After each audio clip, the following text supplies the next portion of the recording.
첫 시간에 공부한 내용은 바로 오순절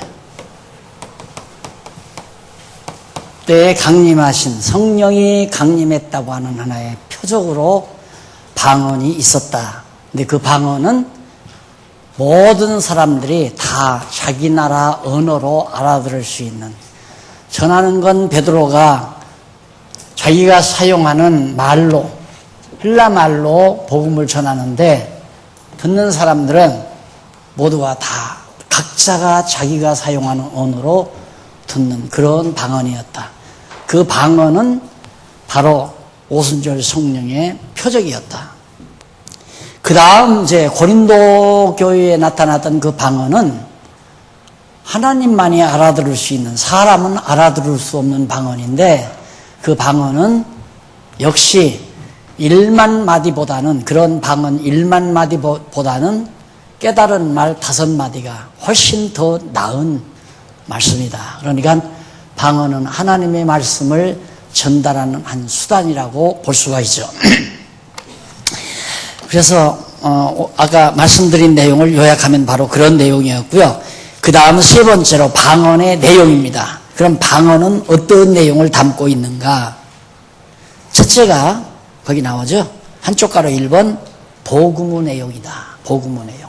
복음의 내용. 복음의 내용이란 말은, 복음이란 예수가 그리스도라는 사건.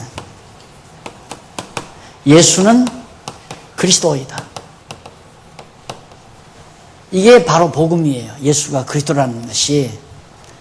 그러니까 베드로가 예수는 그리스도다, 사도행전 2장에서 복음을 증거했는데, 그 뒤에 방언을 통하여 모든 사람들이 예수가 그리스도라는 사실을 깨닫게 되죠. 복음을 깨닫게 되죠. 그래서 어찌할꼬입니다. 어찌할꼬. 그런데 그 어찌할꼬라고 하는 말은 아까 여기 그려놓은 대로 유대인들은 다 알고 있어요. 구약 성경을 다 알고 있는데 마리아의 몸을 통해서 오신 예수가 그리스도라는 것을 모르고 있었던 거예요. 이 오순절에 절기 지키러 와가지고 방언을 통해서 그 사실을 알게 된 거예요. 야, 그러면 우리 유대인들이 메시아를 죽였다는 얘기냐? 구약에서 여호와 하나님께서 언약하신 메시아를 십자가에 못 박아 죽였다는 얘기냐? 큰일 났다. 어찌할꼬. 그래서 어찌할꼬라고 나왔는데, 요즘 우리 한국에서는 부흥사들이 막 죄를 지적하면서 하나님 앞에 어찌할꼬 하고 거꾸로지고 회개자복 해야 한다고 갖다가 거기다 갖다 붙이는 거예요. 그래가지고 한때 막 낙태를 많이 할 때, 산하제한한다고 할 때, 그때 부흥사들이 주로 써먹는 것이 사람 죽인 죄가 최고로 큰 죄악이다. 낙태한 여자들 하나님 앞에 회개하고 자복하라. 그래서 얼마나 눈물바다를 이루고 난리를 쳤습니까? 예, 성경을 갖다가 아전인수격으로 그렇게 유도해서, 나는 그런 세계에서 그걸 유심히 다 살핀 사람 아니에요. 제가 1950년대부터 막 기도원 운동 일어나고, 문선명 일어나고, 그 다음 통일교 통일교가 아니라 박대선, 전도관 난리를 치고, 산기도, 기도원 운동 일어나고, 그 세대를 제가 다 눈여겨보고 사는 사람이에요. 그런 가운데서 성경에서 그게 아니다라는 사실이 발견됐기 때문에, 그래서 이걸 어떻게든지 좀 알려야 되겠다. 그래가지고 이제 성경을 가르치기 시작하다가 목사가 돼서 여기까지 왔는데, 참 하나님께서 우리에게 너무나도 큰 복을 준 거죠. 엄청난 복을 준 겁니다. 우리가 지금 이게 이런 모든 내용들이 하루아침에 나온 게 아니잖아요. 이런 방언에 대한 이 이론 하나만 정립할래도 성경 전체에서 하나의 구조가 완전히 파악이 돼야 이런 이론이 나오는 겁니다. 안 그러면 지금 신학자들도 오순절 성령이 지금 여기 임해가지고 이 성령이 세상 끝날까지 우리와 함께한다고 주장하는 학자들이 있어요. 그거 옳은 말이죠. 그런데 무슨 소리냐? 성령은 지금도 계속 임한다. 계속 임하고 있다. 이게 부흥회 때마다 임한다는 거죠. 그래서 은혜를 쏟는다고 그러잖아요. 은혜를 쏟는다는 말은 성령을 박대하니까 성령이 홀 하늘로 날아가 버린다는 거죠. 그래서 교회가 쓸쓸하고 은혜도 없고 뜨겁지도 않고 그게 부흥회를 한바탕 해야 또 이제 성령이 임해서 교회가 후끈후끈하고 부흥이 된다. 이런 식으로 아주 경박하게 이론들을 전개하는 게 대부분 부흥사들, 또 거기에 영합하는 신학자들. 그러니까 교인들은 이게 갈피를 못 잡는 거예요. 근데 이게 사실 제가 17살 때부터 성경을 연구하기 시작했으니까 거의 60년 세월 가까이 됩니다. 내년 가면 횟수로 60년이에요. 그 많은 세월 정말 이 성경만을 연구하고 거기에서 구조를 밝혀내고 그런 데서 이렇게 정확하고 분명한 방언에 대한 견해도 확실하기 때문에 그래서 글로 써서 이렇게 밝혀놓는 거 아니에요. 이 방언이라는 글을 내보냈더니만 어느 저를 안수하신 노련한 목사님이 전화가 왔어요. 박용기 목사님 그렇다고 그러니까 한번 오십시오. 우리 여전도에 헌신예배에 한번 오시라고 그래요. 그거 어떻게 목사님 저를 아셨습니까? 그러니까 글을 읽었대. 이 방언이라는 걸 이거 읽고는 보니까 너무 분명하고 확실하더라 이거죠. 이렇게 와서 좀 한번 헌신예배 인도해달라고. 그래서 제가 목사님한테 안수받았습니다. 그래. 아 그러냐고. 네, 그래서 갔다 온 적도 있는데 확실하죠. 분명하고. 그래서 방언 내용이 뭐냐? 복음의 내용이다. 예수가 그리스도라는 내용이다. 또 하나는 뭔가 두 번째는 하나님의 비밀이다. 하나님의 비밀. 신비다 이거예요. 신비. 신비. 하나님의 비밀. 왜 비밀인가? 마찬가지예요. 예수가 그리스도라는 말이나 복음이라는 말이나 하나님의 비밀이라는 말이나 하나님께서 영원전 다 교회 가시고 작정해 놓으신 거 드러내지 않았어요. 드러내지 않았는데 드러내시려고 이제 메시아 보내겠다라고 했잖아요. 메시아 보낸다. 구약 성경이 그리스도를 보내겠다는 언약이라고 그랬죠. 그러니까 보내겠다고 하는 말만 했지 아직 나타나지 않잖았어요. 구약 시대에는 예수님이 메시아로 아직 오지 않았다 이 말입니다. 근데 온 예수 그리스도가 하나님의 비밀이에요. 복음이라 이 말이죠. 그러니까 그리스도에 대한 내용이에요. 그리스도에 대한 내용. 그런데 방언해 놓고 하나님께서 사업터를 동쪽으로 가란다 그러고 얘기를 하니까 그 귀신 장난 아니에요. 그게 기도받으러 왔다 이거 기도받으러. 왜? 내가 지금 사업을 하나 시작하려고 그러는데 어디다 가서 가게를 얻어야 되는지 기도받으러 왔다 이거예요. 그러니까 결국은 그 무당 권사가 방언으로 샬라슬 한참 하는 거죠. 그것도 땀을 빨빨 흘리면서 해야 돈이 더 크게 나오잖아요. 봉투가 두껍단 말입니다. 땀도 하나도 안 흘리고 말 몇 마디 하면은 1, 2만 원밖에 안 넣잖아요. 그런데 막 땀을 비지땀을 흘리면서 막 하기 시작하면 야 저렇게 했었는데 수표 한 장 갖고도 안 되겠구나. 생활비로 줄이더라도 대자 넣어야 되겠다. 그래서 50만 원 딱 집어넣어 주잖아요. 그 짓을 하느라고 구국재단이라는 거 전부 그거 다 만들어 놨던 거예요. 한국교회가 그만큼 병들었단 말입니다. 이걸 어디서부터 어떻게 치료를 해야 돼요? 안 되잖아요. 그래서 이걸 좀 치료해 보려고 뭐 하나 건들면 2단, 또 하나 건들면 2단 해가지고 목회 30년 동안 2단으로 시작해서 2단으로 끝내는 정도니까 도저히 어렵잖아요. 그래서 사실 연구소 저거 만들어 놓은 것도 후배들 일하기에 바탕이 되라고. 교회 담임 목사 하면 아무도 안 알아줘요. 그러니까 성경신학연구소, 재단법인 성경신학연구소, 전문연구위원, 그러니까 박사들이 다 영접해주고, 총장들이 영접해주고, 다 영접해주고. 그래서 만나가지고 소통하고, 만나가지고 우리 성경신학 다 소개하고. 그래서 지금 현재 논문서로 마지막 이제 성경신학 이론 체계를 학계에 제출하려고 논문서로 지금 가신 거 아니에요. 이게 다 하나님께서 하시는 일이에요.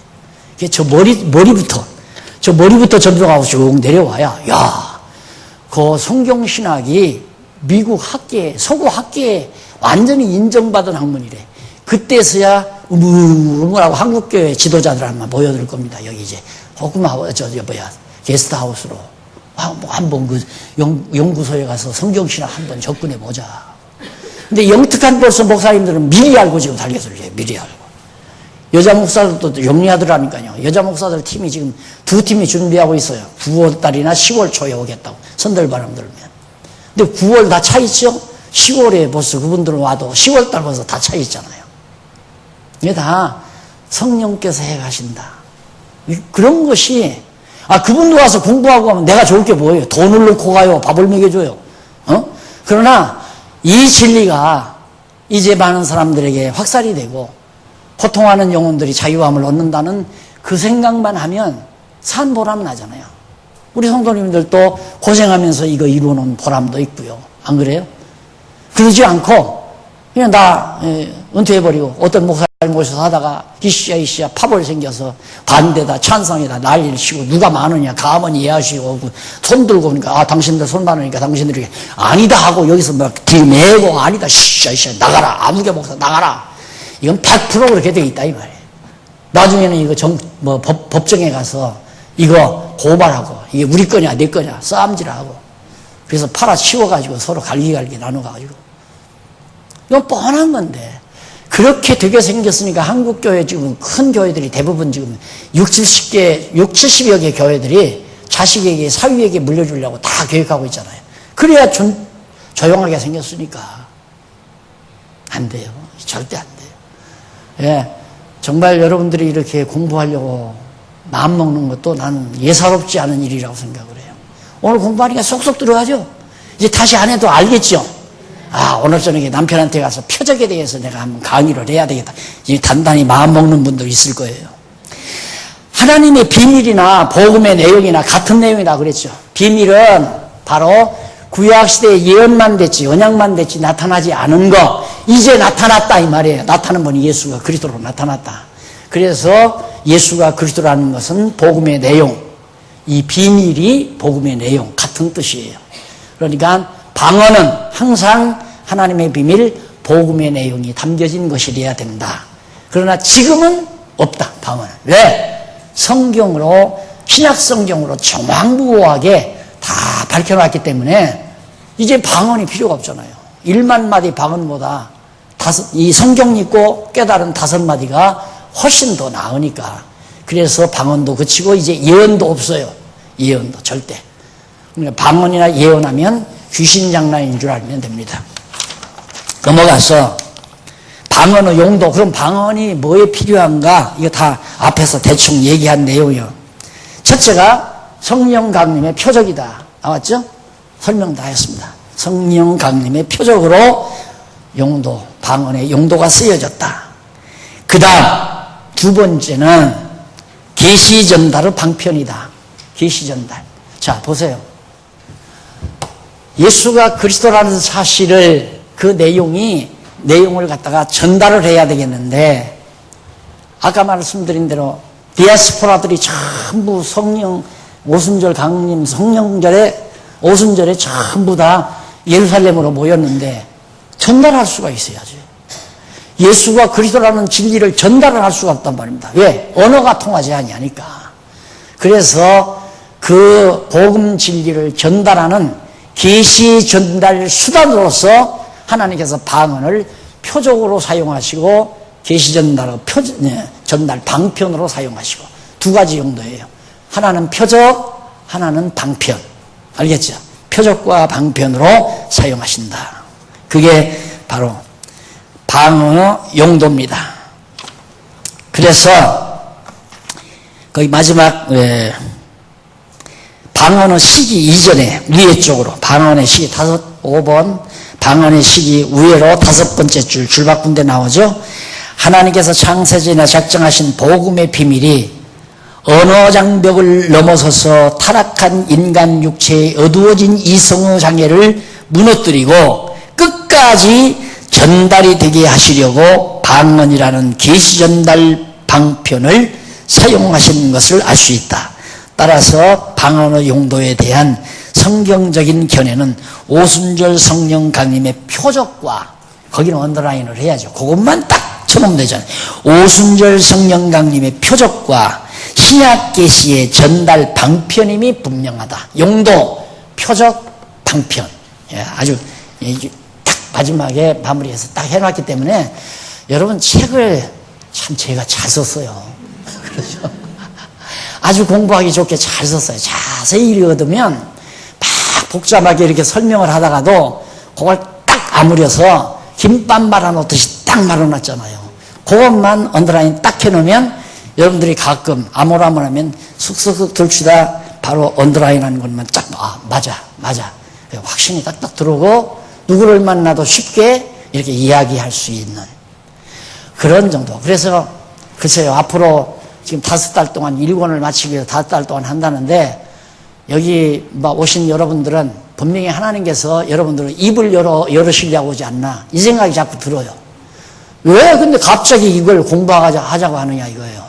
이게 지금 여러분들은 일반 성도들 만나서 언약 성취 얘기해봤자 뭔 소리도 모르고 너무나 이게 덩치가 크기 때문에 안 들어가.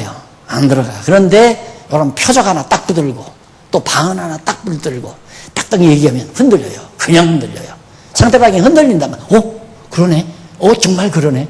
그렇게 흔들어 놓고 그 다음 언약 성취를 얘기하든지 성취 언약을 얘기하든지 그렇게 해야지. 일반 성도들은 좀 작은 것에 매여 있단 말입니다. 작은 것에 축복 하나님 주의 종이 와서 축복을 빌어야 복이 임한다고 생각하잖아요. 그런 것들 자잘구리한 것들이죠. 그러니까 무엇과 같으냐면 석축 있죠. 막 큰 돌멩이로 막 이렇게 벽을 쌓잖아요. 석축을 쌓는데 돌이 약간 기울어지면 그 기울어진 걸 세우기 위해서 조약돌을 이렇게 고여요. 이렇게 조그만 조약돌을 앞쪽에다 이렇게 고여놓습니다. 그래서 이게 수평을 맞아가지고 쫙 절벽을 쌓거든요. 석벽을 쌓는데 그거 참 헐기 쉬워요. 큰 거 빼려고 막 아무리 힘써도 내 힘으로 힘들어도 그 밑에 고여놓은 조약돌 하나 살살살살 해서 싹 빼놓으면 흔들 그냥 와르르르 무너져버려. 그러니까 일반 성도들은 복잡한 거 자꾸 얘기하면 안 돼요. 아브라함이 어떻고 저떻고 언약이 어떻게 어떻고 저떻고 이런 얘기 해야 감도 못 잡고 안 가요. 그런데 일반 성도들에게 접근하는 방법이 이렇게 조그마한 조약돌 같은 작은 문제들 요거 하나만 건드려도 그 사람의 신앙이 흔들린단 말입니다. 일단 흔들어 놔야 내 말이 들어가잖아요. 안 들리고 딱 문 닫고 있으면 아무 말도 안 들어요. 아무 말도. 친구 표적이 뭔지 알아? 알고 싶지 않아? 어디에서 부흥했는데 엄청난 일이 일어났대. 안전바위가 걷고 일어났대. 그럼 그런 일이 있었대? 아니면 자기도 정말 성령 충만을 받았구만 이런 얘기가 나오면 슬슬 이야기를 끌고 들어가서 그 표적이 어떠한 것인가를 배운 내용을 통해서 설명하면 그 다음부터는 또 전화가 와요. 우리 좀 나와서 커피 한잔 하지. 왜? 나 물어볼 게 있어. 그 정도 되면 이제 끝나는 거예요. 친구 영혼 구원할 수 있는 거란 말입니다. 나가면 방언은 어떻게 되는 거야? 물으면 또 설명해 주고. 그렇게 작은 걸로 일반 성도들은 접근하는 게 좋다 하는 얘기입니다. 자, 그 다음 방언 시기가 오순절 성령 강림 때 다 얘기했어요. 이때 방언했고 그 다음 사도들이 복음을 전할 때 그래서 사도 시대로 끝났다. 그렇죠? 사도 시대가 100년 주 100년 이때가 예수님 오신 이때를 가리켜서 사도 시대라고 해요. 사도 시대. 예수님 승천할 때가 33년이 주 33년. 그리고 사도 요한이 요한계시록까지 다 기록했을 때가 계시 완성 시대. 1세기죠. 100년.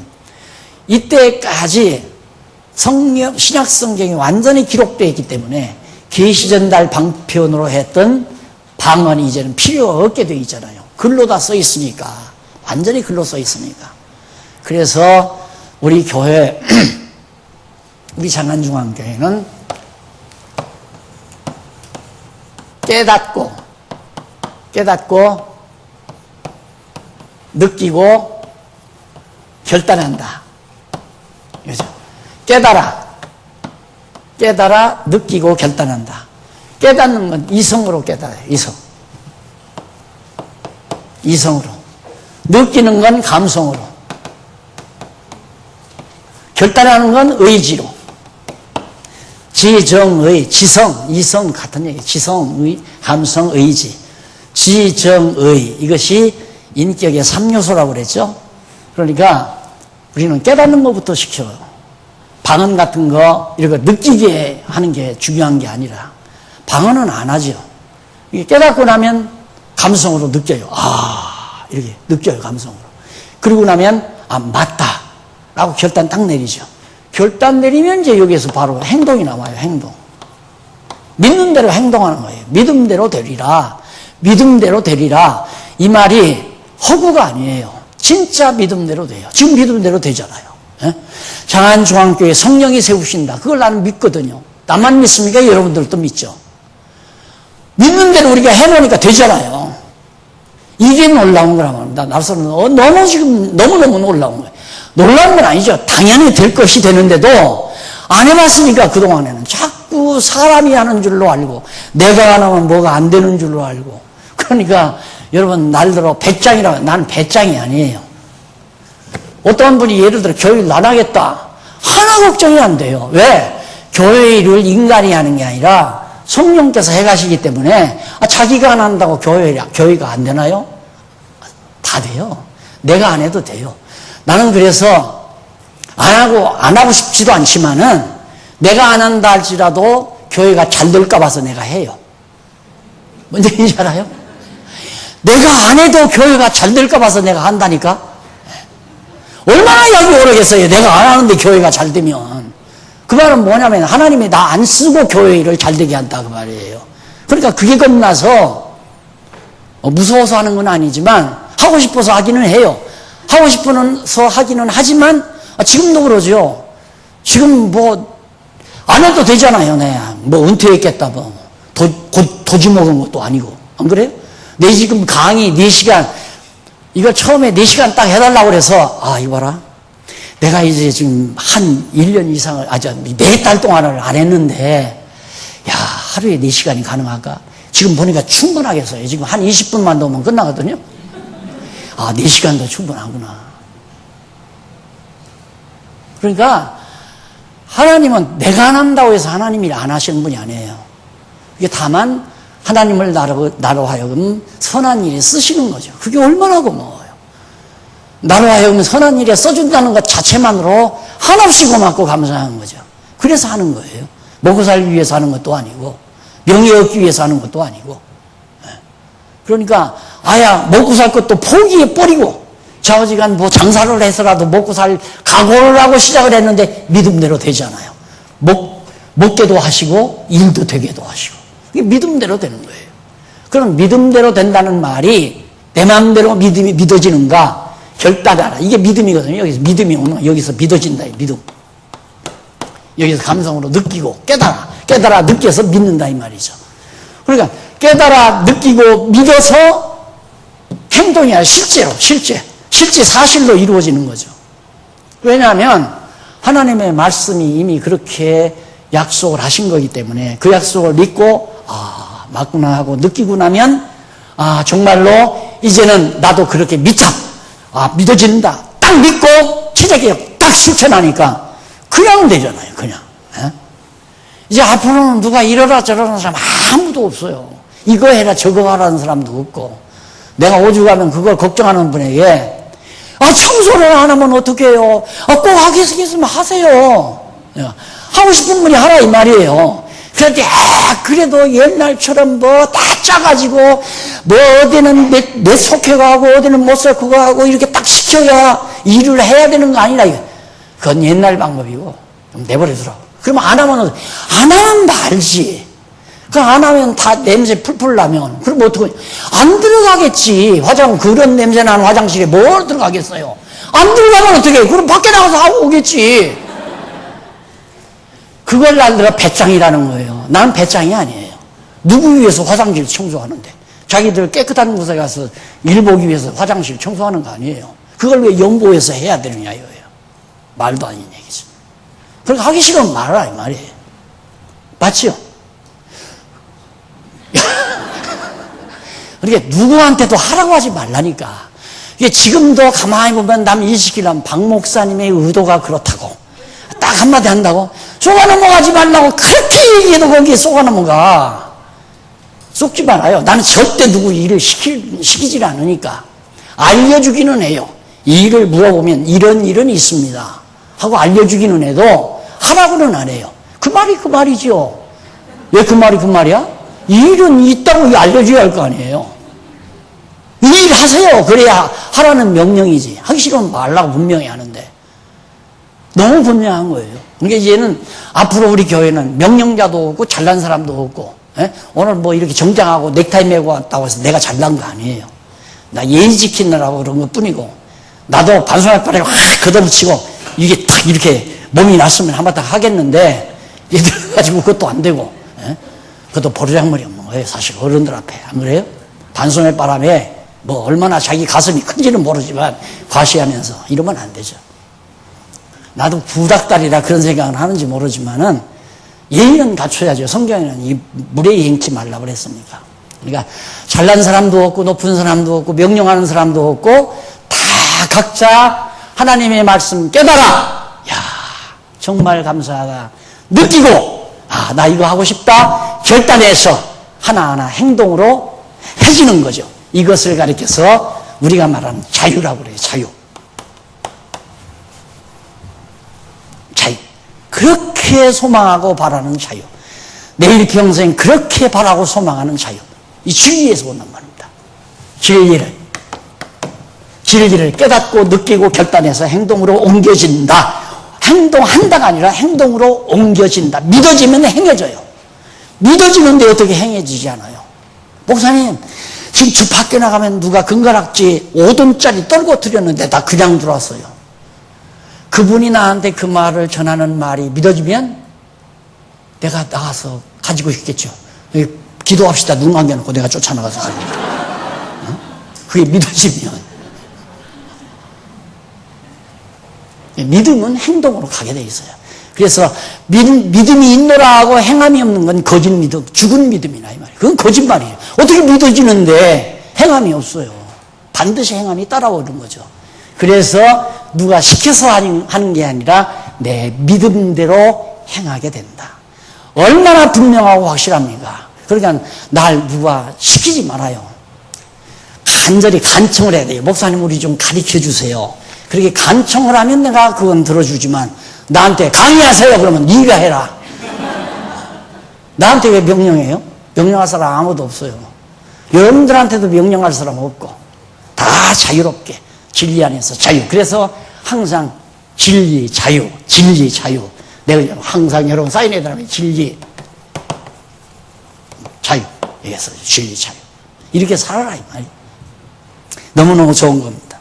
그다음 오순절 강림, 성령 강림 때 방언이 있었고요. 그 다음에 넘어가면 신약 계시 시대. 바로 이 시대가 계시 시대죠. 사도 시대, 계시 시대. 계시 전달 방편이니까 방언 내용이 이 하나님의 비밀이고 복음의 내용이니까 계시를 통해서 아니 방언을 통해서 그런 것이 전달되므로 그걸 이제 사도들이 정리해 놓은 것이 신약 성경이란 말입니다. 다 방언으로 전달된 건 아니지만 더러더러 방언을 통해서 깨달아진 복음의 내용들이. 그래서 방언의 시기는 오순절 성령 때와 계시 시대로 완전히 끝났다. 따라서 지금은 방언이 없다. 지금 방언하게 되면 그 사람 계속 방언하게 되면 아까 얘기를 하다 말았지만 방언 밤새껏 처리하면서 방언하게 되면 말을 많이 하면 입맛이 없어요. 내가 오늘 4시간 강의했기 때문에 저녁 식사 입맛이 없을 거예요. 침이 다 말라버리니까. 그러면 그때 가서 이제 부흥사업을 하면 금식령이 내려왔다 이거예요. 금식령이. 밥맛이 없다니까. 그러니까 이 사람은 또 그게 진짜인 줄 알고 그 다음부터 이제 밥을 안 먹어. 밥맛이 없는데 밥 안 먹는 건 쉽잖아요. 밥 안 먹으면서 계속 또 방언한다고 방언으로 쌀라쌀라 하면서 또 여러 날 처리하면서 기도를 해요. 그러면 그 다음 파리해지면서 다시 말해서 모든 육체의 기능이 저하가 돼요. 그러면 인간의 정신력이 무엇과 접선이 되냐면 이 세상 영계와 접선이 돼요. 악영계, 어두운 영계와 접선이 돼요. 그럼 그 다음 조금 들어가면 이제 교신을 해요. 너 오늘 시장에 가지 말아라. 내 아들 학교 보내지 말아라. 교신을 해요. 악령 세계와. 교신하면 그 교신 받고는 딱 애기들 학교도 안 보내고 그날은 절대 시장도 안 가요. 안 가고 들어앉아서 들으면 막 도끼, 뭐 몽둥이, 쇠스랑, 낫 다 갖다 방에다 놓고 문 딱 걸어놓고 막 발발발발 떨고 있어요. 왜? 지금 널 죽이러 사람이 온다고 계시가 왔기 때문에. 그때 만약에 누가 미쳤다고 문을 차고 들어가면 낫으로 다리가 상하거나 목이 상하거나 다 큰일 납니다. 그럴 때에는. 그렇게 바로 완전히 마신의 역사 속으로 끌려 들어가요. 이 방언이라는 게 그만큼 무서운 겁니다. 알고 보면. 근데 방언 조금 하다가 말아버리면 상관이 없는데 깊이 잘못된 지도자 만나가지고 들어가게 되면 그 다음 눈알이 시퍼렇게 시작하면 끝난 거예요. 그 사람은 완전히 돌아가는 거예요. 귀신의 종이 돼버리는 거예요. 한마디 한마디 전부 물어서 대답 듣고 행동하는 거예요. 그러면 모르는 사람은 굉장히 영통한 그런 믿음이 있는 사람으로 그렇게 이해를 하죠. 그 사람을. 그래서 다 속는 거예요. 그래서 방언은 지금은 절대 없다. 신약 계시 시대도 계시 시대, 신약 성경 계시할 때 그때로 끝을 맺는다라는 것이 효종 계시 시대 아주 방언 시기 5번째로 마무리를 지었습니다. 자, 이제 표적과 방언만 들어도 표적과 방언이라는 두 가지 단어만 우리가 성경적으로 바르게 이해해도 한국교회가 그동안 얼마나 어두운 골목길을 헤맸던가를 여실히 알 수 있잖아요. 여러분 이 내용만 들어도 어쩐지 가슴이 울렁이잖아요. 야, 정말 한국교회 정말 형편없구나. 이걸 어떻게 하면 좋지? 이런 생각 안 들어요? 이런 생각 들게 돼 있어요. 야, 어떻게 한국교회가 이런 모양으로 그동안 그러다 보니까 아무것도 생각도 없이 그냥 하나님께 복받기 위해서 그 다음에 복이라는 문제가 대두되고 그래서 이 책에서 복 11조 연복까지 다 취급하잖아요. 가장 시급한 문제들이니까. 그래서 아마 11월까지 하게 되면 이 책 10개의 단어들이 하나하나 정리만 돼도 여러분의 신앙이 정말 훨씬 엎드릴 뿐만 아니라 누구를 만나도 10개 중에 하나의 대화를 꺼내도 충분히 커피 한 잔 비울 수 있는 충분한 시간. 사실 친구 만나서 건전한 대화로 커피 한 잔 비우기 힘들잖아요. 우리는 한 잔 아니라 2잔도 비울 수 있거든요. 커피 한 잔 비우려면 1시간은 걸리잖아. 1시간. 어떤 친구는 목말라서 커피 먹는다고 그러는데 그건 커피 마실 줄 모르는 양반이고 커피는 그냥 냄새만 맡는다 하고도 해야 돼요. 그걸 깍깍 마시면 안 된단 말입니다. 그럼 금방 달아나지요. 커피는 냄새를 먹는 거지 물을 먹는 게 아니에요. 물 먹으려면 그냥 미리 가져다 주는 냉수 마시고 커피는 딱 입술에 대고 냄새 맡고 놓고 오면 1시간은 더 간단 말이에요. 1시간 동안 대화가 있어야 1시간 대화를 하지. 그러니까 대화 없으니까 아무개는 뭐 어쩌고 저쩌고 하면서 누구 하나 도마위에 올려놓고 난도질하면 2시간도 가고 3시간도 가죠. 그렇게는. 그러나 건전한 대화, 알맹이 있는 대화로 1시간 보낸다는 건 보통 실력가가 아니고는 불가능하잖아요. 근데 여러분은 가능할 거란 말입니다. 틀림없이. 이번에는 여러분들이 마음 먹고 공부를 했기 때문에 쏙쏙 들어갈 거예요. 자, 근데 이게 당장 뭐 여러 가지 계시시대니 사도시대니 이런 것들이 많이 있으니까 오늘 공부한 이유 시간 났을 때 언론은 대충 이렇게 보면서 중요한데 언더라인 해놓으면 여러분이 해놓은 건 쉽게 보이잖아요. 그렇게 해서 딱 여러분 재산으로 만들어가지고 언제 어디에서라도 공격해오는 자 방어도 할 뿐만 아니라 여러분의 예리한 진리의 검으로 상대방의 잘못된 신앙을 도려내고 수술해 줄 수 있는 그런 무장을 갖춘 성도들로 군림해야 한다. 이런 생각에서 오늘 제 강의를 마무리를 지었습니다. 마무리를 지었는데 오늘 중간 끝나고 나니까 질문 내용이 한 서너 개 들어왔다고 그래요. 그래서 오늘 그 질문 내용 방언에 대해서도 지금 있으면 지금 써서 내주시고 제가 설명을 해드릴게요. 네. 뭐야? 3개. 네.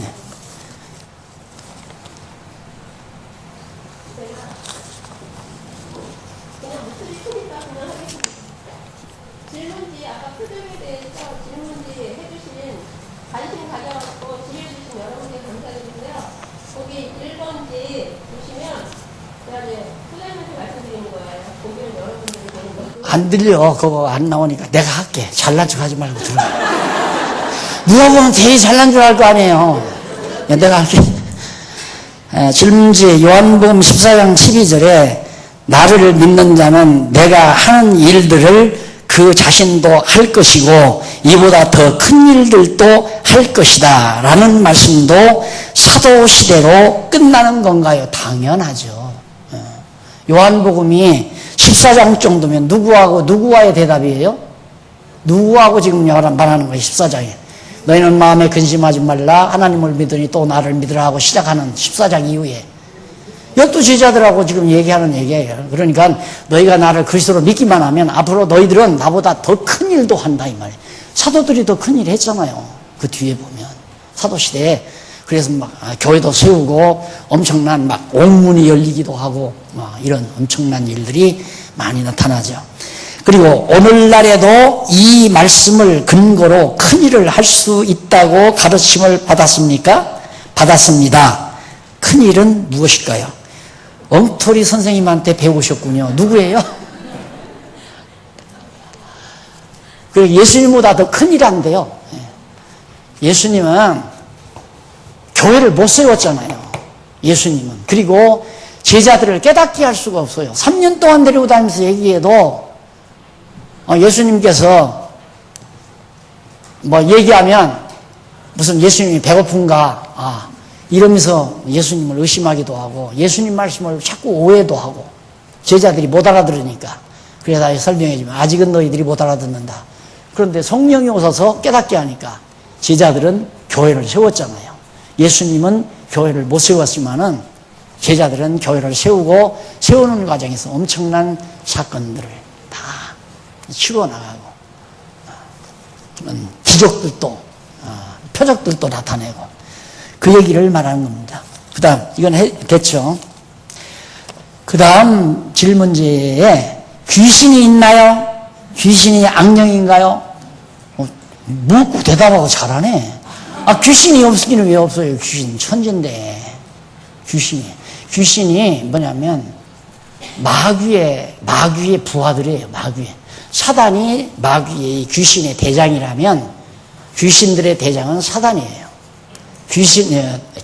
사단의 부리는 영들이 사단이 졸개들이 귀신들이에요. 그러니까 아까 얘기했잖아요. 밥을 안 먹고 자꾸 이제 금식을 오래 하게 되면 잘못하면 그러면서 자꾸 기도를 하게 되면 꼭 귀신의 세계와 접선이 된다니까요. 그러니까 무당들이 귀신 세계와 접선하잖아요. 그 놀라운 건 딱 점치러 갔는데 시어머니가 나타나요. 시어머니가 무당이 시어머니 목소리를 그대로 내는 거예요. 그게 귀신 장난이란 말입니다. 거기에다 놓아 떨어져요. 양이나 너 시집을 더 하고 이래면 그냥 가는 거예요. 무당이 한번 그래 놓으면. 그 이게 이 영계를 무시하는 귀신의 세계를 무시하면 안 되죠. 그런데 과학자들은 눈으로 안 보이니까 없다고 생각하는 거예요.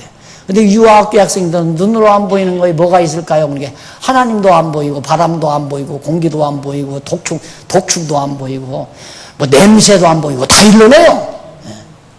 그런데 과학자들은 안 보이면 없다는 거야. 그 다음 마지막 질문은 구약의 엘리야와 엘리사가 행할 기적, 수냄 여인 아이 위에 엎드려 살리는 제도. 이게 아하왕 때죠. 북이스라엘 아하왕 때에 선지자가 있었는데 엘리야 선지자와 엘리사 선지자가 있어요. 선지자들의 행위는 장차 참 선지자로 오실 예수 그리스도께서 행하실 것에 대한 하나의 언약이에요. 그러니까 선지자들이 죽은 아이를 살리듯이 예수님도 죽은 아들을 살리잖아요. 그러니까 예수님이 참 선지자라는 걸 보여주는 거죠. 이 당시에도 물론 엘리야와 엘리사가 진정한 하나님이 보내신 선지자라는 것을 증거해주고 선지자에 대한 표적이 뭐냐면 죽은 아이를 살리는 거였어요. 그것이 그리스도에게 와서 다시 한번 곱씹어 이루어지는 거죠. 설명 잘했네요, 여기서. 그리고 오늘 배운 예수와 사도들의 표적과 그다음 표적과 사건과 다른 어떠한 표적적 의미가 있는 사건들인가요? 아니에요. 엘리야와 엘리사가 진정한 하나님의 선지자라는 것을 보여주기 위한 것이 사렙다 과부의 가루, 그 단지, 가루가 마르지 않는 사건. 기도함으로 3년 6개월 동안 비 오지 않았는데 비가 오는 사건. 이게 다 진짜 참 하나님이 보내신 선지자라는 것이 하나의 표적 사건이에요. 됐어요? 그 다음 또 방언에 대한 질문. 없어? 방언은 참 잘 가르쳤는가 보다. 그래가지고. 자, 오늘 이 정도로 끝내고요. 반드시 복습을 한번 하시는 게 좋습니다. 하라고 명령은 아닙니다. 안 읽어보셨으면 가셔서 한번 다시 읽으시면서 이렇게 언더라인을 미리 해 놓으시면 좋습니다. 우리는 보통 다른 책은 한 번 읽으면 두 번 다시 읽기 싫잖아요. 근데 우리 이 책은 그게 아닙니다.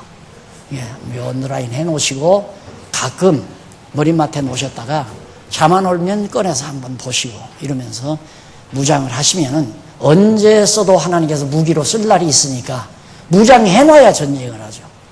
근데 무장은 안 했는데 전쟁이 일어났는데 총 한 번도 못 쏴보고 그냥 완전히 고개 숙이고 말아버린다면 정말 선한 싸움의 동력자들이 아니죠. 싸워야죠.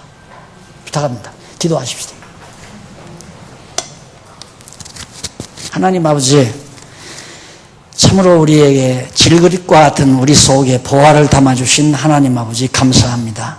이 보화 잊어버리지 않게 하시고 이 진주를 개에게 던지지 않는 슬기로움도 허락해 주시옵소서. 그리고 이 진리로 무장해서 지금 방황하는 많은 영혼들을 올바른 길로 인도하는 놀라운 하나님의 자녀들로 삼아 주시옵소서. 예수님 이름으로 기도드립니다. 아멘.